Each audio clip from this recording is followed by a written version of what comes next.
Hola, muchísimas gracias por su tiempo hoy. Vamos a estar hablando sobre una pregunta que nos hacen muchísimo en la firma.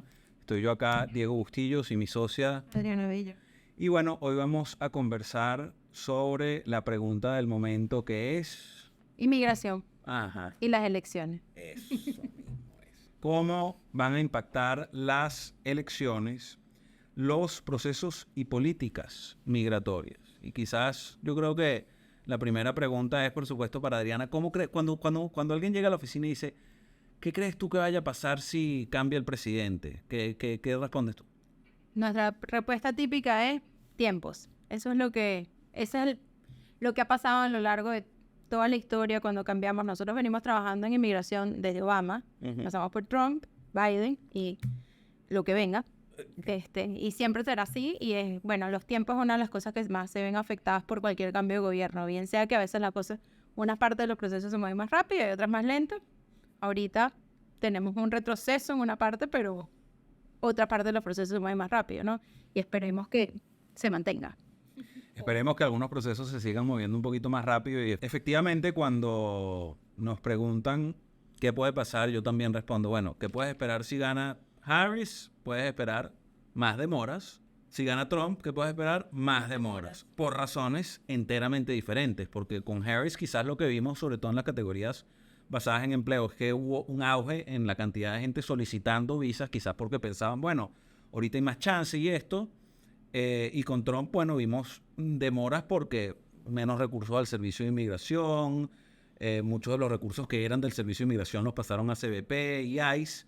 Pero otra de las respuestas que yo les digo al tema de las demoras es, mira, si hay un cambio político, el cambio no va a ser inmediato, porque el presidente puede cambiar políticas dentro del servicio de inmigración, pero no puede cambiar leyes. No, y estoy de acuerdo. Yo creo que, lo que sí, y eso es lo que nosotros tratamos mucho de explicarlo, es entender cuál es la función que tiene un presidente dentro de dentro de inmigración. Y es entender entonces cómo se organiza el gobierno entre su poder ejecutivo, su poder legislativo y su poder judicial. Y aquí tenemos un poder legislativo que fue el que dictó la ley, estamos hablando de 1994, 91. 91. Y después tenemos entonces todas las aplicaciones o cómo ejecutas toda esa ley. Y vienen todos estos memorándum de los el policy manual, los manuales de política de adjudicación de casos, los memorándum internos que saca inmigración, como todo esto sí va determinado por políticas ya gubernamentales. Es decir, yo no puedo decir que esto no es un tipo de visa, pero puedo hacerla más estricta y apegarlo a la ley al 100%, que si tú no cumples requisitos expresos, no Bueno, y vas a ir. como hizo la administración de Biden con las políticas para los casos de interés nacional, que ellos no cambiaron el precedente, la Oficina de Apelaciones Administrativas no sacó una nueva decisión, pero ¿qué hicieron? Dijeron, bueno, vamos a hacer una serie de políticas para, quizás la palabra no es favorecer, pero para dar cierta claridad o claridad adicional a aquellas personas que estén en ingeniería, ciencia, tecnología, matemática. Vamos a dar cierta claridad a las personas que sean emprendedores. Y yo no sé qué crees tú, pero nosotros lo vivimos en la decisión que regula el National Interest Waiver, en este caso, salió justo 2 semanas antes de que Trump tomara posesión. Sí. Y para nosotros dijo, bueno, ya entra esta decisión, teníamos un montón de casos listos para salir, que tuvimos que reorganizar y decir, ok, ¿cómo reorganizo esta información que ya está lista? Porque ya este precedente es la ley a partir de ahora. Sí, para que se adapte al Para que nuevo. se adapte al nuevo. Y eso siempre es nuestro trabajo. Nuestro trabajo siempre es, mantenernos al día en cuanto al precedente que pueda estar regulando el caso en ese momento, pero este nuevo precedente que salió en 2016, 26 de diciembre de 2016, fue el que, y es el que sigue ha regido regulando desde ese momento. Entonces, para que algo cambie, tiene que cambiar el precedente. Sí, y una de las cuestiones que yo creo que es más sorprendente con el tema de las políticas migratorias es ver un poco qué propone cada uno de los candidatos. Porque si tú escuchas al candidato Trump hablar de qué va a hacer con inmigración, él habla de deportaciones masivas, ¿no? Y de 11 millones de personas quiere sacar del país. Y tú dices, bueno, pero esto es viable, esto es posible, ¿no? No, bueno, yo creo que en un principio no es ni siquiera viable económicamente. O sea, ¿cuánto cuesta para los Estados Unidos Y eso es lo más absurdo de todo. deportar 11 millones de personas? No solamente en el costo de la deportación, sino en el costo que también tiene esas personas que sí tienen unos puestos de trabajo aquí, que es el puesto de trabajo que se paga por debajo de la mesa, un salario muy por debajo del sueldo mínimo probablemente, donde ni siquiera el americano lo quiere hacer. ¿Y qué repercusión tiene eso sobre la economía? No solamente en costo gubernamental. Bueno, hay un tema del costo. Una de las cosas que a mí me parece más paradójica de las posiciones políticas con respecto a inmigración es cómo es posible que el partido de los libre mercados, o sea, el partido que promueve el libre mercado, el capitalismo, economías de mercado, sea el partido anti-inmigración. O sea, si yo busco en el diccionario prácticamente una de las definiciones de capitalismo es libre flujo de bienes y servicios. Entonces, bueno, ¿qué pasa con los servicios? Y en los libros que leemos y los estudios todos dicen que los inmigrantes son buenos para la economía, no quitan trabajos y tenemos todo un sistema migratorio en Estados Unidos que está basado en una premisa de que el inmigrante viene es a quitarle trabajo al americano y no hay ningún tipo de data que soporte eso. Entonces, evidentemente yo creo que hay que tener una frontera segura. Sí, claro. Y, o sea, yo creo que aquí, tanto tú como yo, somos, bueno, está bien, tú tienes que regular la inmigración. O sea, Absolutamente. la inmigración no es, vamos a abrir la puerta y que todo el mundo pase y eso no lo permite ningún país. Ninguno. Porque, bueno, primero tú quieres saber quiénes están en tu país. Claro. Vamos por el simple hecho de decir, bueno, necesito saber cuántos y quiénes. Sí. Y yo no sé si tú recuerdas esto, pero esto también pasó con la administración de Trump, y yendo un poquito quizás a lo que mencionabas de, bueno, ese antagonismo que hay entre el discurso y lo que hace. En el 2018, una de las cosas que hizo Trump, bueno, 2017, 2018, pero sobre todo fue súper estricto en el 2018, fue con las visas de trabajo, que son las H y las L, donde a compañías multinacionales con millones de personas siendo transferidas alrededor del mundo, les empezaron a negar visas y no podían traer a las personas que son personas con conocimientos especializados sobre tecnologías que dices, mira, o sea, innecesario. Malísimo para la economía. O sea, tú estás diciendo, yo tengo una compañía americana que necesita una persona con un conocimiento especializado, digamos, por tecnologías específicas de la compañía, procesos especiales de la compañía. O sea, gente que tiene mucho tiempo trabajando para estas compañías. Yo necesito traerlo a Estados Unidos. Tengo un blanket petition, sí, o sea, que estoy autorizado para traérmelo y el servicio de inmigración decía que no. Y no solo pasaba no con era el eso. servicio de inmigración. La embajada, sí, exacto, todavía peor. O sea, llegaba y nuevamente, todo esto va un poco a cómo se organiza el sistema, el gobierno. Tenemos dos llamemos ministerios, como los llamamos en nuestro país. Tenemos el Ministerio de Seguridad Nacional Interno, que es el Homeland Security, y después tienes el Estado, que es el que te emite las visas. Y los dos estados, ok, aquí nadie viene, nadie entra y nadie sale. Y no nada más las visas de trabajo, las visas de inversión. O sea, personas que estaban diciendo, yo voy a poner un capital a riesgo en un negocio operativo en Estados Unidos y los porcentajes de negación estaban como en 65, 68%. Era una locura. Es como que, no queremos su dinero, por favor no vengan al país. Y ahí es donde nosotros vemos, bueno, ¿qué es lo que quiere este gobierno? Cualquiera que sea.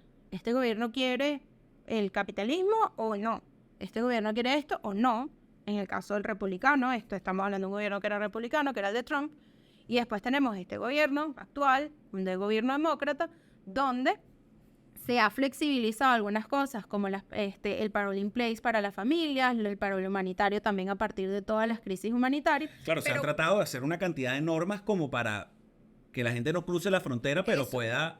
Y ese es el punto, no es, y yo se lo digo mucho a los clientes, esto no es porque Estados Unidos es bueno y nos quiere proteger. Lo que es que dice, ok, si tú vas a cruzar, yo prefiero que cruces por una manera donde yo tengo algún control de quién está cruzando. Que es el CBP-1, ¿no? Que es el CBP-1, pero también es el parole humanitario. También. Donde tú dices, ok, mira, ustedes quieren, bueno, necesitas una persona que te patrocine esto para por lo menos llevarte por un proceso de requisitos de seguridad y salud, se cumplan o no se cumplan, ¿no? Y se haga un análisis posterior a eso, ¿no? Pero es una diatriba donde te dices, bueno, en verdad, ¿qué le importa a inmigración? Sí, y quizás otra cuestión tan rara que a mí me parece tan rara de todo esto es como cada partido tiene una visión del inmigrante que es irreal, ¿no? Porque pareciera que hay una, yo siempre le digo, a una de las cuestiones que a mí me me impresiona tanto del tema de, odio este término, ¿no? Pero el mainstream media y esto, y los grandes medios en Estados Unidos y creo que en general, es que yo cuando leo las noticias de inmigración, y no importa si vienen de Fox News o de CNN, unas están hechas para decir el inmigrante es un villano en la historia y el otro es una víctima. Y Zeke Hernández en el libro The Truth About Immigration habla muchísimo de esto y no es ninguna de las dos. O sea, necesariamente el inmigrante es una persona que generalmente está buscando una mejor vida para su familia. Además que el argumento, por ejemplo, de que yo digo, no, que lo que están entrando son criminales. Y seguramente hay criminales que entran. Seguramente. Seguro, no lo podemos ver, pero también los hay Pero en todas partes. Y no hay, la data dice que los inmigrantes ilegales cometen menos crímenes porque más bien tienen miedo, son muchísimo más compliant con las leyes. Pero esta historia de víctima o villano es una cuestión muy interesante, sobre todo porque el tema político, a mí lo que digo es que nos usan como un chip político y pareciera que nadie en verdad hace nada para mejorarlo. Y entonces empezamos a ver en las últimas partes de esta administración, empezamos a ver como que una cantidad de medidas en verdad para restringir los cruces de frontera, quizás hasta más efectivos que una pared. Una pared hace un túnel. Aquí le estás pidiendo una pared digital, digamos. Sí, una pared digital, pero bueno, igual la gente sigue cruzando la frontera, ¿no? Yo creo que ni tú ni yo hemos pasado por eso, entonces nunca nos vamos a no nos podemos poner en los pies de nadie para decir, a pesar de todos los procesos que puedan existir, yo necesito cruzar esto porque es por mi seguridad, por mi bienestar, ¿no? Y ahí, las políticas, cuando nos vamos a analizar lo que quieren venir a hacer, lo que dicen que vendrían a hacer, y que aquí no hay que olvidar, inmigración es una de las grandes banderas políticas en Estados Unidos. Cumplas o no cumplas tus propuestas, porque muchas veces, por lo mismo que mencionaba Diego al principio, bueno, la ley es la ley, y para modificar la ley el proceso es mucho más complicado que para modificar cómo aplicas o cómo vas a llevar a cabo la ley. Al final no pueden, entonces en verdad todas estas políticas son totalmente de la boca para afuera. O sea, decir, en mi opinión, lo que dice una de las políticas de Kamala Harris, que es decir, bueno, vamos a regularizar a todas las personas, los Dreamers, que son todas estas personas que entraron de manera no normal. De manera irregular, a los Estados Unidos cuando eran muy chiquitos y no tenían ninguna decisión sobre eso, sino que entraron por sus padres, es lo que llaman DACA, por un acto, una ley, que les dio permiso de trabajo y, pero bueno, está bien, puedes quedarte aquí. Muchos niños que lo único que conocen es Estados Unidos, además. Bueno, personas que tienen 20 años acá. Y 20 años de edad. Y entraron al mes. Exacto. Sí. Entonces no hay pero no hay maneras de regularizarlos a ellos en el sentido de, bueno, tienes un permiso de trabajo, pero that's it. Ahora, ¿qué viene? Y la política de Biden en sus elecciones de el 2021. 2016. No, Biden. 2020. Del 2020, Ajá. Muy bien con los años, sí. COVID. Ajá. Y la de Harris es decir eso, o sea, esta sigue siendo nuestra bandera, pero para lograr eso, ahí sí tiene que haber un cambio en la ley. Ahí no hay manera que un manual pueda regularizarte y convertirte a estas personas en residentes porque no existe esa categoría dentro de las residencias permanentes. Claro. Sería una cuestión, bueno, ya lo demandaron, o sea, quizás algo parecido como al Parole in Place, si se casan o si tienen una certificación laboral y eso es un cambio importante que viene. ¿Qué compañía va a sacarle una residencia permanente a una persona que tiene un permiso de trabajo? De cierta manera. Claro, no hay incentivo para la compañía. No. Bueno, lealtad, quizás al empleado. Pero ponlo en tema o sea, si tú tienes una compañía y tú dices, tengo 5 personas que están con permiso de trabajo, ¿me va a costar cuánto sacarle la residencia a estas personas cuando no me cuesta nada tener una con permiso de trabajo? Claro. O sea, si lo vemos, lealtad es otra cosa, pero de verdad las compañías lo van a hacer por lealtad. Son ¿cuántos Dreamers hay? Yo ni siquiera sé el número, pero es más de millones. Sí. Es mucha gente. Entonces, y es lo que la gente espera también, todos los que están con TPS, no, que el TPS le van a hacer tienes que modificar la ley. Sí. Sí, es una de las cuestiones, o sea, ¿qué podemos esperar a ver de cambios políticas, además de las demoras, si gana el candidato republicano? Bueno, lo de deportaciones masivas yo lo veo como algo sumamente difícil. Me parece que es un pitch, quizás. Yo creo que es difícil más si va a haber deportaciones. Sí. Porque las hubo en su momento también. Sí, pero no masivas.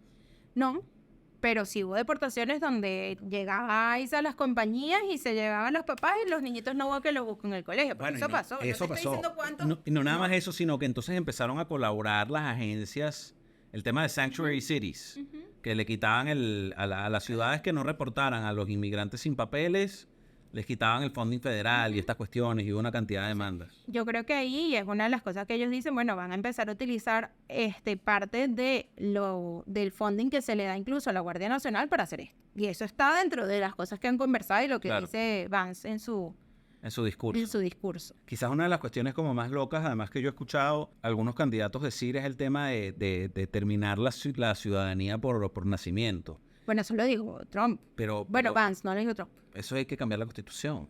O sea, Sí. Entonces dice no han que cambiado si- la si Constitución en naciste 248 años. O sea. Naciste aquí y no eres hijo de ciudadano de residente permanente, no eres. Entonces, claro, pero es una política. Estamos hablando no quiero decir política pública, es decir, es un voto. Es un voto al que dice, no, es que en verdad, porque el que cruza la frontera y tiene el hijo aquí y se regresa, el hijo es americano. Una de las cuestiones que me parece difícil de todo esto es que nadie parece presentar, ni siquiera dentro de los... O sea, nosotros que estamos escuchando gente especializada en el asunto y uno trata de meterse en las conferencias de AILA, tú dices, ¿cuál es la solución? Y nadie promueve como una solución que uno que lo está ejerciendo sea, tú digas, esto puede ser algo viable, esto puede ser algo bueno futuro. Yo no he visto, o sea, a Kamala no le he visto decir nada más allá de cuestiones que victimicen, pongan al inmigrante como una víctima y que hablen cuestiones de DACA. Y Trump y Vance, por el otro lado, dicen una cantidad de cuestiones que también son inejecutables y que se les voltea a la gente también, porque la gente necesita a los trabajadores. O sea, hay ciertos trabajos que hacen los inmigrantes que los americanos simplemente no hacen. Y de ahí viene el programa de las visas H2A y H2B. Y son 66,000 cupos al año. Y esos 66,000 cupos Se van así. y no fueron en la historia legislativa, Adri. No fue como que ellos hicieron un análisis de cuántas visas se necesitaban los agricultores y personas sin título universitario. Fue básicamente como que agarraron, hicieron así, para quien si nos está escuchando, el viento, pero ¿de dónde sopla el viento? ¿A dónde sopla el viento? Vamos a poner 66,000 cupos. Y la demanda anual es de 400,000. Bueno, pero de las H1 también. Entonces tú dices, bueno... Y las H1, que quizás la gente que no sabe aquí, las H1 son las visas de trabajo para personas que tienen título universitario, donde hay un extra 20,000 para aquellas personas que hayan tenido un título dentro de Estados Unidos. O sea, pero extra 20,000 ¿cuántos estudiantes internacionales tiene Estados Unidos ahorita? Que, bueno, esa sí es una de las cosas que dijo Trump en su momento, que yo creo que lo dijo ya con Biden. ¿Qué dijo? Que dijo que él quería quería crear un path para que las personas que hubiesen estudiado aquí dentro de Estados Unidos tuvieran un camino a la residencia permanente. Oye, pero eso está muy bueno. Pero también tiene que Eso ver está la muy ley. bueno. Tú sabes que la tecnología... Claro que tienes que cambiar la ley. Tú sabes que hay una historia buenísima. Yo creo que tú te leíste también del turco que creó 5G. Sí. Eso es increíble. O sea, una persona que por el hecho de no darle una visa, y para quien no sabe, este es el padre de la tecnología 5G, era creo que matemático turco o físico turco que estaba estudiando su maestría, tenía varios años acá y no le salió el patrocinio de la Green Card, entonces él se regresa para Turquía y vende toda su investigación a Huawei. ¿Y qué pasó? ¿Quién se la compró? China le ganó a Estados Unidos en tecnología 5G. ¿Cuántos más cuentos como eso puede haber con una tecnología que es overly restrictive? Una política que es eso. Y, por supuesto, vemos que en cambios más recientes a política migratoria, atados a Biden, vemos el cambio que salió hoy de la política de Biden, donde quizás también en una movida política, hoy mismo, ¿hoy qué fecha es? 30. Hoy es 30 de septiembre, Biden sacó una nueva política para restringir un poco los procesos de asilo. Sí, pero lo curioso es por qué hoy. ¿Por qué? Porque hoy que estamos a 1 mes y 2 semanas de las elecciones. Porque los inmigrantes somos un chip político y nada más. Entonces, ahí yo estaba leyendo un artículo de Washington Post donde decían, bueno, en verdad, ¿qué ganan esto? Porque no es que gana voto el inmigrante, porque el inmigrante que no tiene residencia, el que no tiene ciudadanía, no puede votar. Entonces pero asimismo, ves el lado como Trump volteó a muchos inmigrantes para votar por él el año pasado, las elecciones pasadas. ¿Por qué? Porque dio con estos mismos procesos de inmigración, decir, no, mira, pero es que aquí el que lo tuvo fácil, esto no es fácil.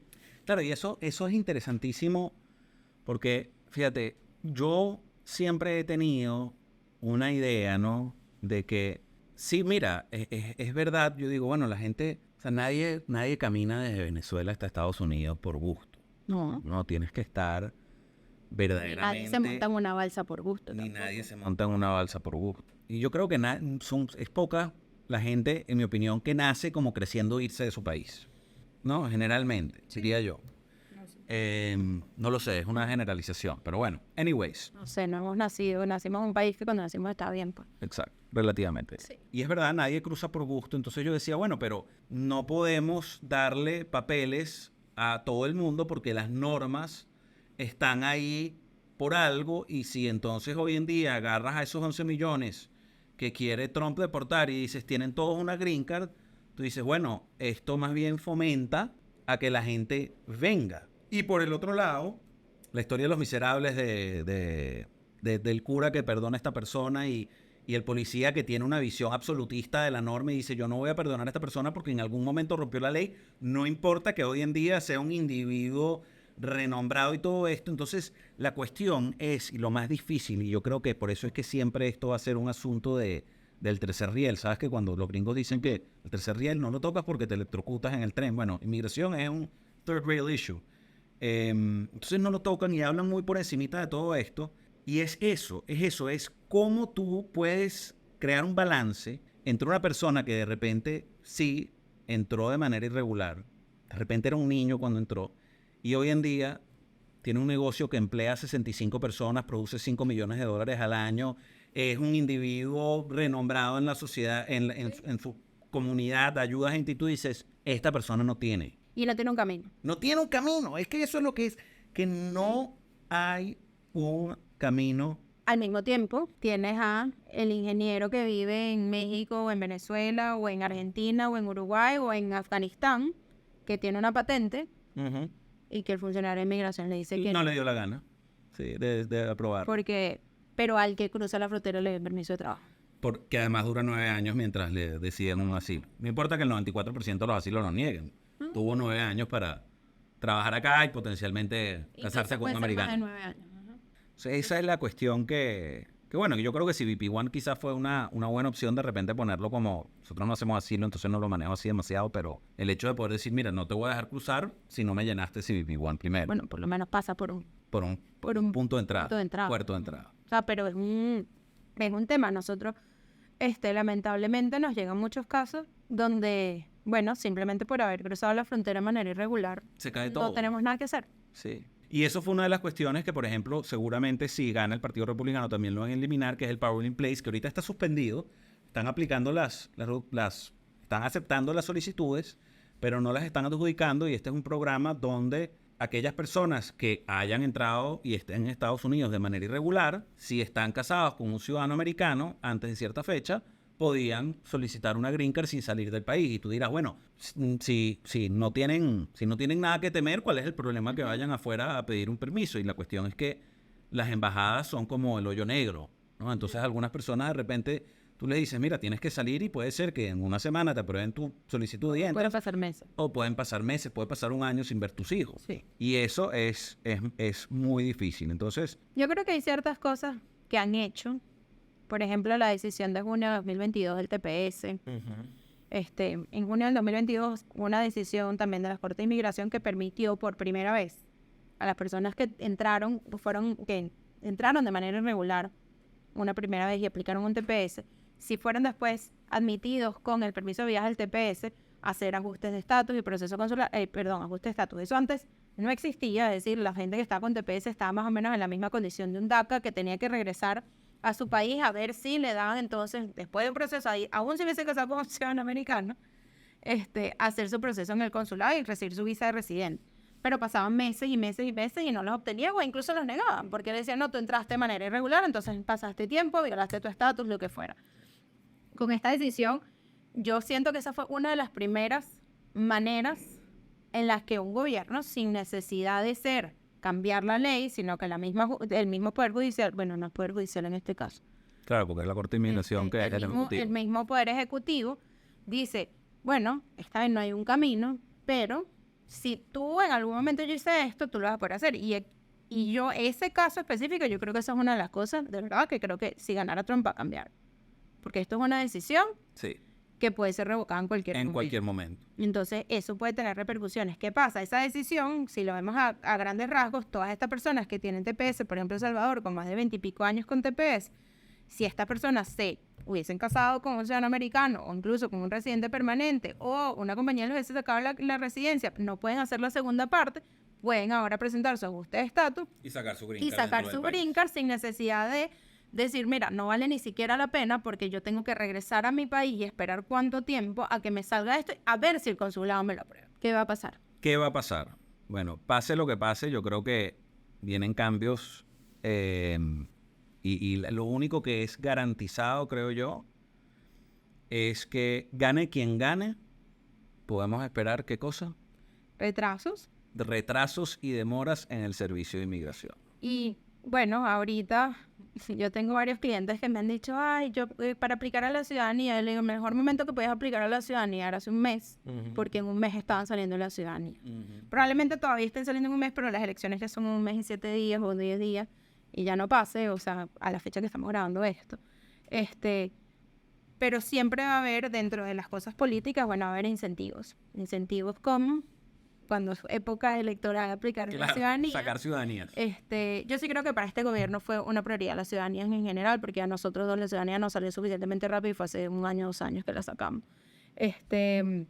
Ahora, ¿qué creo yo que sí puede pasar? Y creo que es un beneficio, Diego, con todo lo que está pasando, incluso no en las elecciones todavía. En el abril cambiaron los fees de inmigración. Inmigración ahora cobra por separado permiso de trabajo y permiso de viaje. ¿Qué hace esto en los ajustes de estatus? Es decir, para obtener la green card. Que no todo el mundo tenga que pedir esos permisos de trabajo y permisos de viaje.